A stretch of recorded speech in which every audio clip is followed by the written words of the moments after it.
He is the young, boyish hero of one of the most renowned franchises in gaming. His presence in nearly every Zelda title has been majorly praised by the video game hive mind, so much so that this hero of time dominates even the highest ranks of nostalgia. Link is the name of this legendary swordsman who somehow exists in countless different time periods throughout Hyrule's history. But the name of this series is The Story You Never Knew, not shit you probably know that I found on Wikipedia. There's some digging to do, because Link is easily one of the most beloved gaming icons ever. What makes us love the hero of time besides a well-tailored and oddly fashionable green tunic, gauntlet, and boot combo?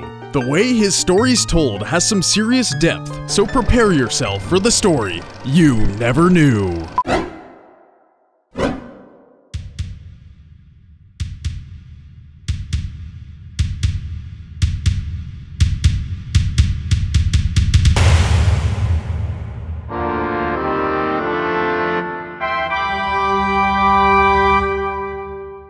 Well, there's no doubt the gaming world has a powerful, emotional connection with Link, and not to mention, The Legend of Zelda strikes so many who played the series as a child with a harsh twinge of nostalgia. Of course, Link's success has much to do with the open world, puzzle-solving adventures that give a profound sense of exploration. But success of this magnitude needs an identifiable, lovable character and an equally beautiful universe to put him in. As for the source of that lovableness, let's start with Link as a childlike hero, and why that's important to you.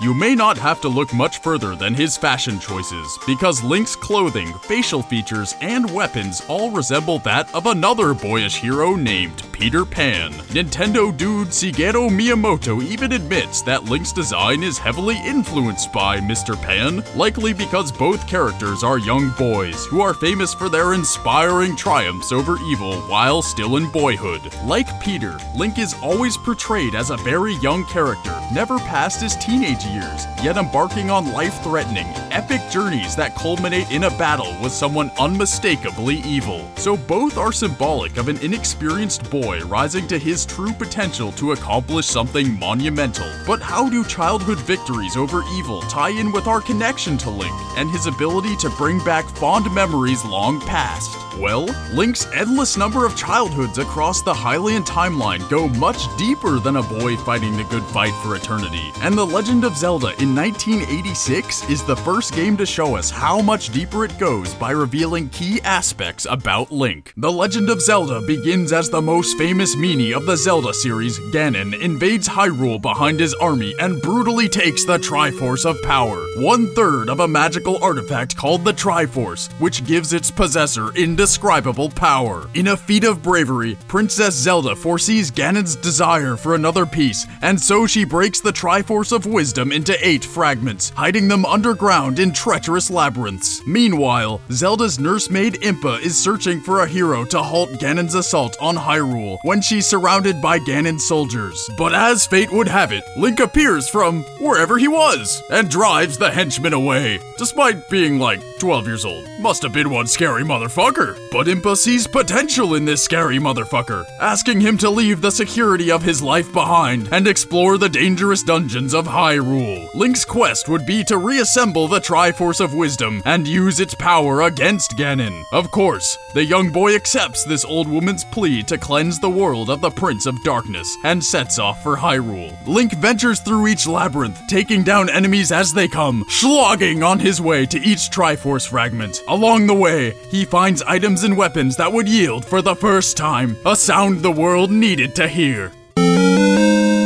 Oh yes, that's it right there. I feel so satisfied right now. But not as satisfied as Link, as he traverses the 9th dungeon using the reassembled Triforce of Wisdom and shoots Ganon to death with a silver arrow. And finally, the young hero frees Princess Zelda from her captor, returning peace to Hyrule. With the first Legend of Zelda game behind us, let's zoom out a bit for a view of what this means for Link. Obviously, he's a courageous youth who values peace in Hyrule over his own well-being. The the spitting image of a hero. But throughout his first appearance, Link doesn't say anything. He's a boy of few words, but in this case, actions speak much louder than words. By embarking on the epic journey to assemble the Triforce of Wisdom and defeat Ganon, Link proves himself to be brave and selfless, just like any generic protagonist. Don't worry though, this won't be a repeat of this guy. A brave hero of few words who traverses dangerous environments to fight bad guys. Why do we love Link so?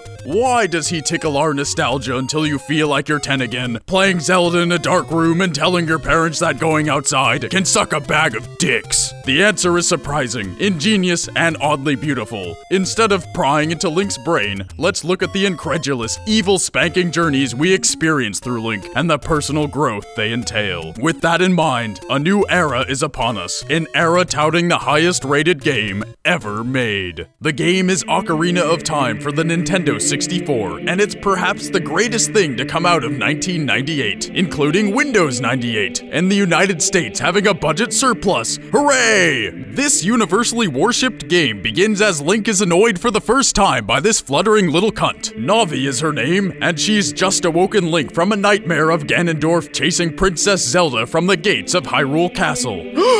The face of terror! Foreboding indeed. And so, Navi brings Link to the withering and cursed Great Deku Tree, a wise tree, who bequeaths Link a mission to defeat the wicked man of the desert, who threatens Hyrule and is responsible for the Great Deku Tree's sickly state. Just before the tree's demise, he sends Link to Hyrule Castle to converse with the Princess of Destiny, aka Princess Zelda, who informs the young hero she believes Ganondorf, the Gerudo King of Thieves, is certainly this wicked man of the desert, who aims to obtain the Triforce from the Sacred Realm and conquer Hyrule. Thus, Link must enter the Sacred Realm to snag the Triforce before Ganondorf gets his creepy hands on it. After traversing many strange lands, including Goron City and Zora's Domain, he is able to enter the Sacred Realm, where he finds the Master Sword awaiting him in the Temple of Time, only to find Ganondorf has followed him. The King of Thieves easily defeats young Link and claims the power of the Triforce for himself. You done fucked up, Link. You done fucked up real bad this time. And so the land of Hyrule is plunged into darkness for 7 years. 7 years as Link's spirit is sealed away while his body grows and becomes able to wield the fabled Master Sword. When that day comes, an older, stronger Link is greeted by one of the 7 sages, Rauru, the ancient sage of light. Rauru tells the matured Link what has transpired the past 7 years and what must be done to reverse Ganondorf's dark reign over Hyrule. As fate would have it, Link's destiny wills him to awaken 5 of the 7 sages with the mysterious Sheik's help by breaking Ganondorf's hold on the 5 temples. Once freed, the sages can lock this large-nosed villain away with their super cool sage powers. Link hacks away the dark minions at each temple and collects additions to his arsenal, yielding once again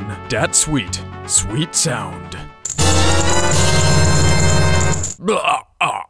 Oh baby, again! I'm so inspired to forge ahead on Link's journey to reunite the sages and fight Ganondorf alongside their immense power! Unfortunately, 1 sage plus 5 sages is still only 6. Oh, the 7th sage is Zelda, who is actually Sheik! Wow, Zelda, you're a badass lady! God damn it, Zelda, again? You are doing so well. At least there's 6 other sages to help out. Let's get the hell over to Hyrule Castle and save you from that tower. We're almost there. And... oh yeah, that sound gets me pumped every time. Let's do this. Nice, thanks guys. Bring it, Ganondorf. Hiya, hiya. I'm embodying Link so hard right now. It's over. Time for a break with a nice, cold, refreshing cup of analysis. Weird drink metaphors aside, Ocarina of Time is a beautiful example of how we see and even become Link when we play it. First, when he's just a boy, and then after he's come of age. Do you remember a time that you yourself collected an arsenal of items across a vast kingdom to slay a dark, powerful enemy and save an entire world? If you played Ocarina of Time, then you certainly do. and it hits a lot closer to home than you think. In fact, Shigeru Miyamoto has admitted that Link was based on his childhood memories of books, movies, stories, and personal experiences. He tried to make people identify with Link and have the opportunity to become heroes like the character. This hero of few words is certainly courageous and iconic, but even more important are the gaps which leave Link's personality largely undescribed. Gaps intentionally left for the player to merge their own identity with Link's. This green elf boy man warrior reeks of bravery and selflessness, but lacks a hard-set personality so that you can project your own traits onto Link and essentially become the hero of time yourself. Link's childhood adventures put you in the saddle, experiencing this young boy's personal trials for yourself. It makes sense with his character, and the developers even admit to connecting Link to his fans. So that explains why the world is so emotionally attached to the legendary hero. But what about that nostalgia I keep teasing you with? Before I combine the facts I've already mentioned, take a look at this amazing insight from Miyamoto himself. When I was a child, I traveled around the country without a map, trying to find my way, stumbling on amazing things as I went. I realized how it felt to go on an adventure like this. Remember how we associate ourselves with Link because we're left to fill the gaps in his personality with our own? Imagine playing these games as a child, subconsciously projecting yourself onto the young hero, exploring the land of Hyrule and hearing those iconic sounds that give you a sense of accomplishment on your quest to fight a tyrant who threatens your homeland. Now, years later, you're older, playing in the same universe, hearing the same sounds, the same music, exploring the same world, but now different parts of it. Miyamoto and his crew worked hard to build this universe and keep it intact from your childhood to where you are now. Now let's focus on Skyward Sword, a 2011 game for the Wii, to see how The Legend of Zelda has progressed since Ocarina of Time. 13 years separate these two titles. A lot can happen to a franchise in that time, and we can only hope it brings us back to the same place we grew up with to prove that I'm not full of shit. The plot begins with Link asleep in Skyloft, having a nightmare of the most terrifying legged avocado you've ever seen. Of course, Skyward Sword introduces a plethora of new gameplay dynamics, like the super fun Loft Wing, which lets you fly through the clouds at will. But the core values of Link's universe are still very much intact. For instance, Link's vision of the dark avocado foreshadows that he is destined to defeat it for the good of his homeland, just like the evil-slaying journeys of games past. And when Link acquires useful items en route to fulfill his destiny, we're rewarded with tweaked but very recognizable sounds that tell us we're on our way. Oh, never gets old. There's of course the acquisition of legendary weapons such as the previously unknown Goddess Sword and its famous evolved form, the Master Sword. With these powerful prizes, Zelda's wisdom, and help from unlikely allies, the hero of the goddess prevents a worldwide tragedy at the hands, legs? Mouth of the terrible evil which haunted his nightmares. Oh, the humanity! But this isn't the last of the beast named Demise, for Link then assembles the Triforce and uses it to obliterate the Avocado Beast once and for all from this time period. But heck, I left out the best part of the game. This thing at some point grows a pair of arms. So now I have to give it. Oh, what the hell? However, even with those appendages, the beast was, as mentioned, no match for our lovely Link. But wait, loophole! This asshole has gone back in time and resurrects Demise in his most powerful and actually pretty cool looking form. Only slightly perturbed, the hero of the goddess also travels back in time to slay Demise in a final battle so that Hyrule may live in peace. Despite over 25 years of Zelda games flying off the shelves, Nintendo has brought us back to the same universe every time. Whether you're playing Ocarina of Time again or the newest release, the sounds, the music, the journey, and the explorable, vast kingdom of Hyrule are at your fingertips as we take the reins and experience all this through a boy named Link. Because he is a mysterious character meant for you to associate yourself with, Link's adventures become synonymous with your own childhood, which comes rushing back every time you wander those epic landscapes and hear.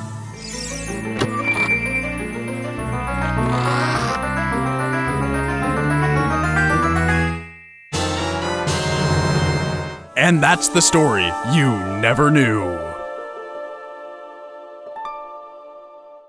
Don't miss.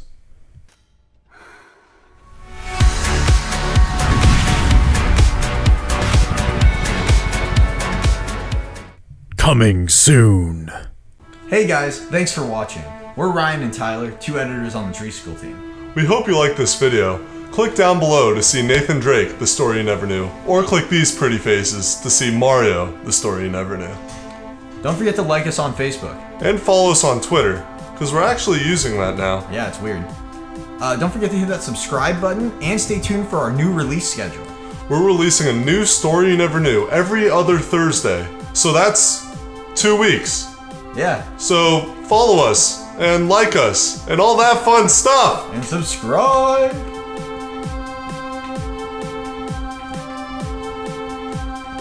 Are we done?